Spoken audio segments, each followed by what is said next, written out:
নমস্কার বন্ধুরা, ঘরকন্যার খুঁটিনাটিতে সকলকে স্বাগত। আজ চলে এসেছি একটি স্বাস্থ্যকর হেলদি টিফিনের রেসিপি নিয়ে। সকালের জলখাবারে বা বাচ্চাদের টিফিনে এই রেসিপিটি বানিয়ে দিতেই পারেন।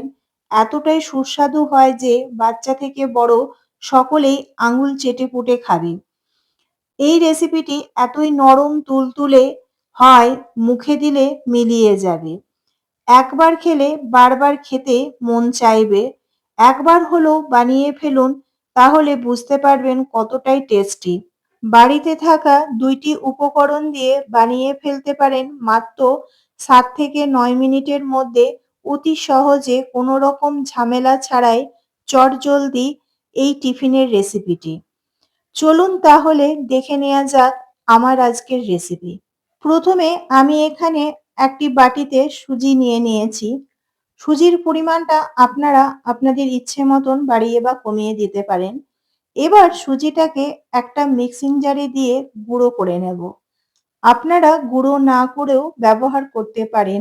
অনেক সময় বড় দানা সুজি থাকে, সেই জন্য সুজিটা গুঁড়ো করে নিলে খুব ভালো হয়। তাহলে সুজিটা মিহি হয়ে যায়। আমার গুঁড়ো হয়ে গেছে। এবার একটা পাত্রে ঢেলে নিলাম। সুজির মধ্যে ১০০ গ্রামের মতন টক দই দিয়ে দেব। দই ফ্রিজ থেকে বার করে দেব না, নর্মাল টেম্পারেচারে কিছুক্ষণ রেখে ব্যবহার করব দইটা। দই আর সুজি খুব ভালো করে মিশিয়ে নেব। দইয়ের বাটিটা ধুয়ে জল দিয়ে দিলাম। দইয়ের সাথে সুজি খুব ভালোভাবে মিশিয়ে নিতে হবে।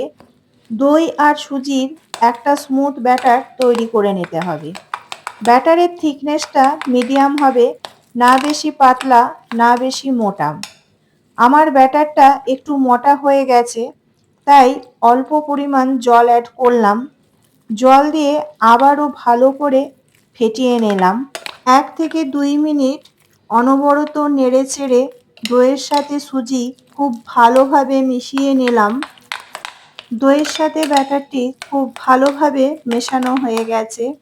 দেখুন, এর থিকনেসটা ঠিক এই রকম থাকবে, না বেশি পাতলা না বেশি মোটা। এবার আমি ঢাকা দিয়ে রেখে দেব ৫ মিনিটের জন্য রেস্টে। ওই সময়ের মধ্যে আমি একটা মিক্সিং জারের মধ্যে নিয়ে নেব হাফ বাটি মটরশুঁটি, হাফ ইঞ্চি আদা আর ২টো কাঁচা লঙ্কা বেটে নেব। কিন্তু এখানে আমি জল দেব না, আর মটরশুঁটি বাটাটা মিহি করব না। জল দিলে মটরশুঁটিগুলো মিহি করে বাটা হয়ে যাবে, তাই জল ছাড়া মটরশুঁটিগুলো দরদরা করে পিষে নেব। দেখুন মটরশুঁটিগুলো কিরকম অর্ধেক ভাঙা আছে, এই রকমই বেটে নিতে হবে। খাবার সময় যেন মটরশুঁটিগুলো মুখে পড়ে, মটরশুঁটির স্বাদ যাতে বোঝা যায়, সেই রকমভাবে আমি বেটে নিয়েছি। ৫ মিনিট পর ফিরে এলাম। ঢাকনা খুলে ব্যাটারটা দেখুন কতটাই মোটা হয়ে গেছে। সুজি সমস্ত জল অ্যাবজর্ব করে নিয়েছে। এবার সেই মটরশুঁটি বাটাটা দিয়ে দেব। সুজির সাথে মটরশুঁটি খুব ভালোভাবে মিশিয়ে নেব। তারপর দিয়ে দেব স্বাদ মতন লবণ। লবণ ভালোভাবে সুজির ব্যাটারের সাথে মিশিয়ে নেব। বাড়িতে থাকা মাত্র ২টি উপকরণ সুজি আর মটরশুঁটি দিয়ে চটজলদি বানিয়ে নিতে পারেন এত সুন্দর একটি নরম তুলতুলে এবং স্বাস্থ্য হেলদিকর টিফিন। ব্যাটারটা এক সাইডে রেখে এবার গ্যাসের মধ্যে একটি তড়কা প্যান বসিয়ে দেব। তড়কা প্যানের মধ্যে দিয়ে দেব ১ চামচ রিফাইন অয়েল।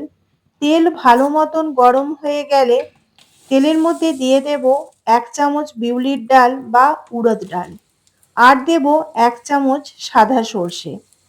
কিছুক্ষণ ফুটিয়ে নেওয়ার পর গ্যাসের ফ্লেম বন্ধ করে তেলের মধ্যে দিয়ে দেব কারি পাতা। কারি পাতা তেলে দিলে ফুটবে, তার জন্য গ্যাসের ফ্লেমটা বন্ধ করেই আমি দিলাম। তেল গরম অবস্থায় একটা চামচের সাহায্যে খুব ভালোভাবে বিউলির ডাল, সর্ষে আর কারি পাতা মিশিয়ে নেব। এই তড়কাটা সুজির ব্যাটারের মধ্যে দিয়ে দেব। সুজি আর মটরশুঁটির সাথে তড়কা খুব ভালোভাবে মিশিয়ে নেব। এই রেসিপিটা এতটাই টেস্টি হয় যে আপনাদেরকে বলে বোঝাতে পারছি না।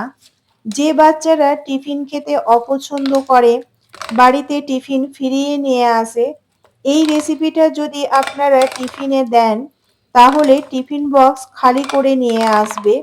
চেটেপুটে খাবে বাচ্চারা। এতটাই টেস্টি আর হেলদি একটা রেসিপি। সবশেষে দিয়ে দেব ১ টেবিল চামচ বেকিং পাউডার। বেকিং পাউডার ব্যাটারের সাথে খুব ভালো করে মিশিয়ে নেব। বেকিং পাউডার দেওয়ার পর বেশিক্ষণ রাখা যাবে না, বানিয়ে নিতে হবে। আপনারা বেকিং পাউডার পরিবর্তে ইনো ব্যবহার করতে পারেন। সমস্ত কিছু উপকরণ দেয়া হয়ে গেছে। এবার ১ থেকে ২ মিনিট একই কনসিস্টেন্সিতে ব্যাটারটিকে ফেটিয়ে নেব। আমি এখানে নিয়ে নিয়েছি ইডলি বানানোর ছাঁচ। এর মধ্যে আমি তৈরি করব। তেল ব্রাশ করে নেব। আপনাদের বাড়িতে ইডলি বানানোর স্ট্যান্ড যদি না থাকে, তাহলেও এই রেসিপিটি বানাতে পারবেন। বাড়িতে যদি ছোট ছোট স্টিলের বাটি থাকে, তাহলে তার মধ্যে তেল ব্রাশ করে ব্যাটারটা দিয়ে এই রেসিপিটি খুব সহজেই বানিয়ে নিতে পারেন। ব্যাটারটি দিয়ে দেব। ব্যাটারটি খুব বেশি দেওয়া যাবে না, অল্প দিতে হবে, না হলে বেরিয়ে যাবে। আর যখন ফুলে যাবে তখন একটার সাথে আরেকটা লেগে যাবে। তাই পরিমাণে কম দিতে হবে। আমি যেরকমভাবে দিচ্ছি সেরকমভাবেই দিতে হবে। আপনারা দেখতে থাকুন আমি ব্যাটারের পরিমাণটা যেভাবে প্রত্যেকটা বাটির মধ্যে দিচ্ছি, এইভাবে আমি প্রত্যেকটা বাটি রেডি করে নেব। আমার সমস্তগুলো রেডি করা হয়ে গেছে। অন্যদিকে পাত্রের মধ্যে জল গরম করতে দিয়ে দিয়েছিলাম আমি আগেই। এখন ওই জল ভালো মতন গরম হয়ে গেছে। এবার ব্যাটার দিয়ে রেডি করা ইডলি স্ট্যান্ডটা এই গরম জলের মধ্যে দিয়ে দেব। ঢাকনা লাগিয়ে রেখে দেব ৬ থেকে ৭ মিনিটের জন্য। গ্যাসের ফ্লেম মিডিয়াম টু লোতে রেখে স্টিমে। কোনো রকম ঝামেলা ছাড়াই ঘরে থাকা মাত্র ২টি উপকরণ দিয়ে ৭ থেকে ৮ মিনিটের মধ্যে বানিয়ে নিতে পারেন এই একটি লোভনীয় স্বাস্থ্যকর হেলদি রেসিপি। ৭ মিনিট পর ফিরে এলাম। ঢাকনাটা খুলে নিলাম। দেখুন কত সুন্দরভাবে চটজলদি তৈরি হয়ে গেছে আর ফুলে কত বড় বড় হয়ে গেছে। এবার এখান থেকে তুলে ঠান্ডা করে নেব।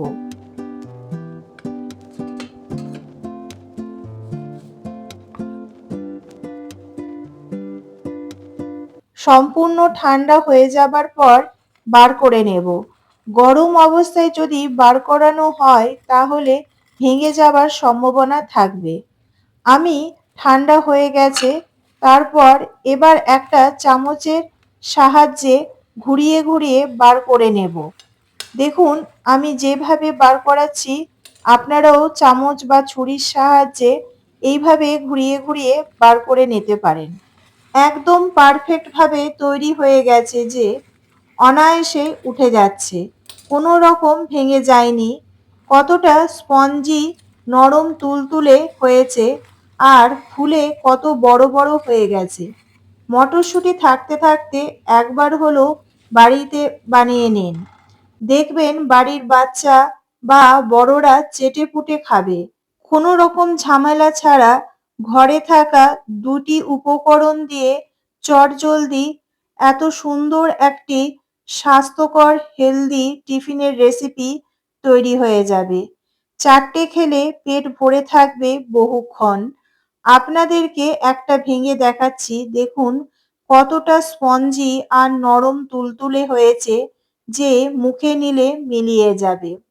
আমার এই টিফিনের রেসিপিটি আপনাদের কেমন লাগলো অবশ্যই কমেন্ট বক্সে আপনাদের মূল্যবান মন্তব্য রাখবেন। আপনাদের মন্তব্য আমাকে নতুন রেসিপি বানাতে অনুপ্রাণিত জাগাবে। আমার চ্যানেলে নতুন বন্ধু হলে চ্যানেলটি সাবস্ক্রাইব করে নেওয়ার অনুরোধ রইল। পাশে থাকা নোটিফিকেশনটা অল করে রাখবেন। আমি যখন রেসিপি শেয়ার করব তখন তার নোটিফিকেশন আপনাদের কাছে খুব তাড়াতাড়ি পৌঁছে যাবে। আজকের মতন এই পর্যন্ত। আবারও দেখা হবে নতুন একটি রেসিপির সাথে। ভালো থাকবেন, সুস্থ থাকবেন। ধন্যবাদ।